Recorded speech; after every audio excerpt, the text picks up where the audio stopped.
Creation stories have been around since before internet, since before cell phones, since before radio, before landlines, before books. Sometimes people call creation stories fables. Sometimes creation stories are called storytelling or oral tradition. I want to share a story with you in hopes to remind you to be friendly, to be curious, to be silly. I want to share the story of the most hardest working animal in the woods, the hardest working animal in the woods. Nonstop. This animal is just covered in fur and has big, long teeth, and he works so hard. He works so hard every day. Every day he doesn't stop working. Every day he walks through the woods and he finds trees and he chops them down and then he drags it with his big tail. Every day he just doesn't stop. He doesn't stop, and he builds dams, and then he has a pond, and then he has to build his lodge in that area, and he has a family. He provides for his family. This story is about Beaver and Mouse. So Beaver's walking through the woods. He's walking through on his way to work, of course, because he works every day, doesn't stop working. He's walking through the woods, looking for a special tree, and he sees her. His heart starts pounding in his chest. He's never felt this kind of feeling before. He sees her again. Oh my gosh. His heart is just fluttering. He can almost hear his heart beating out of his chest. He's so in love, and she's just so beautiful. She's so amazing. He doesn't know what to say. He doesn't know what to do. He forgot he's going to work. He's so excited. He runs and he finds his friend. He finds his friend, the fox, and he says, Fox, I was on my way to work and I saw the most beautifulest creature ever, and I just love her so much, and I just want to marry her, and I don't know what to do. I don't know what to say. What do I do? And Fox is like, did you say hi? And Beaver's like, yeah, thank you. You're so smart. Thank you. And he gives him a hug and he runs away, and he finds her again. His heart is beating out of his chest. He can actually hear his heart beating now. He thought he wasn't sure if he could actually hear it. He could hear it now. So he has to talk a little bit louder. So he's talking over his heart beating, and he approaches her, and he says, hi, Mouse. I love you. Will you marry me? And he's so excited. And it's hard to hear her because she's a little bit smaller and his heart's beating super loud. But she kind of looks at him and she makes like this disgusting face, and she's like, ew, you're too fat. And he wasn't sure if she said, ew, you're too fat, or I like that. He just wasn't sure. His heart was beating so loud. So he got really happy and he's like, okay, I love you, bye. And he runs away and he's like, I think I just need to lose weight. I think I just need to get really skinny. I think she's going to marry me if I do that. I think I love her so much. I need to find Wolf, because Wolf is really skinny, and Wolf has a family, and Wolf, has all kinds of responsibilities, and everybody loves Wolf. And so I'm going to find the Wolf, and Wolf over here. Hey, I want to marry Mouse so bad, and I love her so much, and she just said I'm too fat, so what do I do? And so Wolf was like, aha, yes, you're asking the right guy.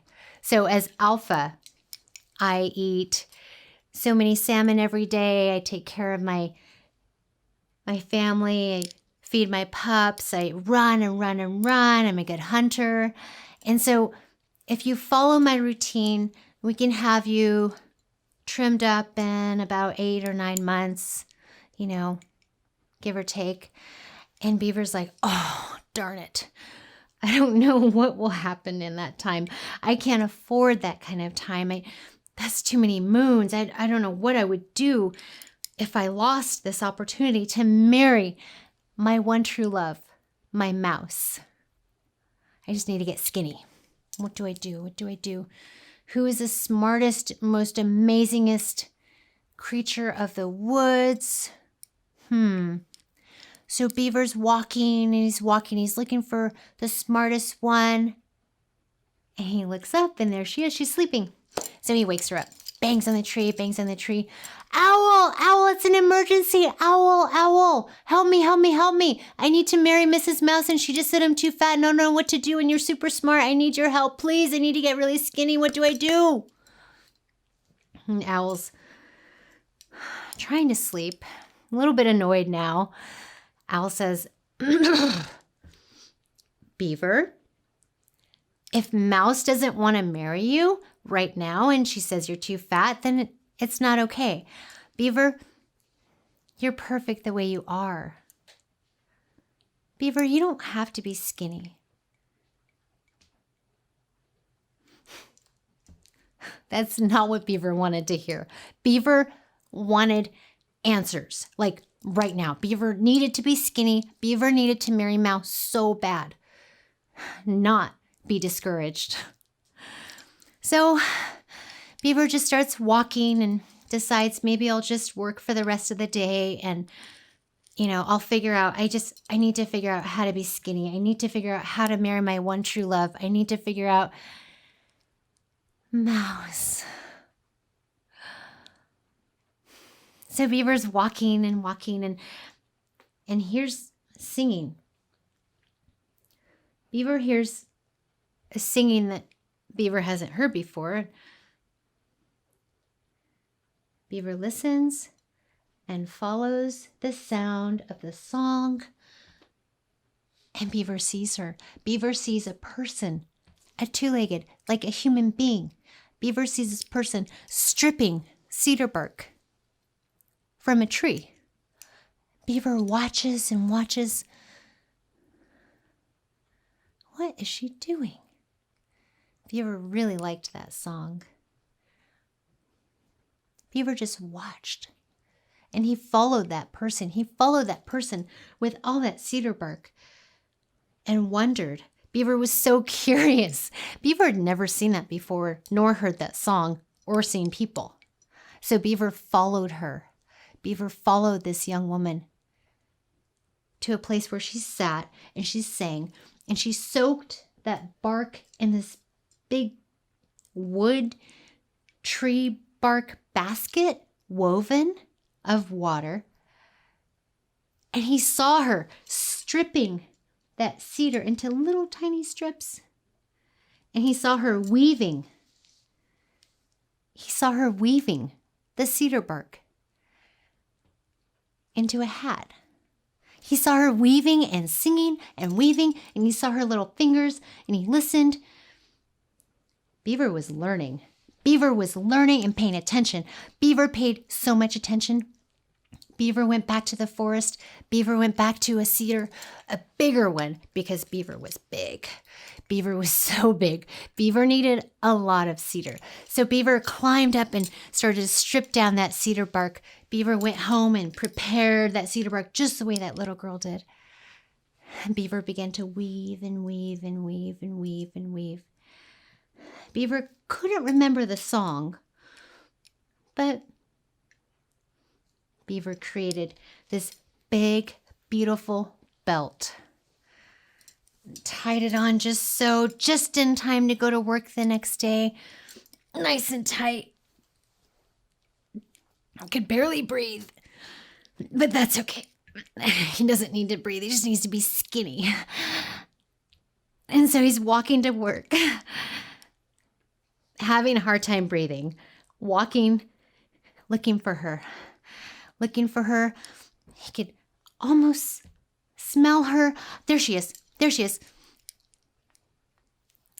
He pulls the belt a little bit tighter, making sure he's skinny enough. Pulls it a little bit tighter and sees her and says, "Hi, Mouse. How are you today?" And Mouse looks up at Beaver and she's so smiley. And she has this feeling that she's feeling towards him, like she likes him. Beaver knows what that feels like because Beaver feels that way about her. Beaver's so excited and he's not breathing still with his tight belt on. Mouse runs around Beaver and she's loving his belt. She's so excited and she says, "Beaver, I love it. I love it. Will you make me one? I want one. Let's go." And Beaver's super excited. He's just shocked. He's beside himself. His heart is beating out of his chest again. He wasn't sure what she said, but he thinks she likes him because it feels the same that he feels for her. And he decides to take a deep breath. And when he breathes out, snap. Snap goes his belt and whacks Mouse. Mouse goes flying. Flying. Oh no. Beaver's heart is not beating so loudly anymore. Beaver has to find Mouse. And he's looking, he's worried. His belt is broken. He finds her. Okay, there she is. "Mouse, Mouse, are you okay? Mouse." And he helps her up. And she's finally standing. She seems okay. She's smiling. Beaver doesn't feel her feeling that, liking him anymore. Mouse is a little bit wobbly as she's standing, and Mouse looks at him and makes a disgusting face again and says, "Ew!" and tries to run away. She tries to run away and she kind of falls over a little bit. She tries to run away straight and she kind of zigzags. She kind of zigzags now and she kind of goes back and forth. It's almost like she got hit in the head. That's the story of Beaver and Mouse. And in that story, you heard Beaver trying to find instant answers from his friends. In that story, you heard him bothering people for answers. You heard him feeling excited. You heard him liking somebody. You heard him being worried. You got to hear Beaver be curious. You got to feel Beaver wonder and try new things. You got to hear Beaver feel alone. And then you got to hear Beaver come full circle and complete something. And you got to see Mouse get whacked in the head. Maybe that's not how we should treat people. Maybe we should be okay with ourselves. Maybe you could think of a different story to share.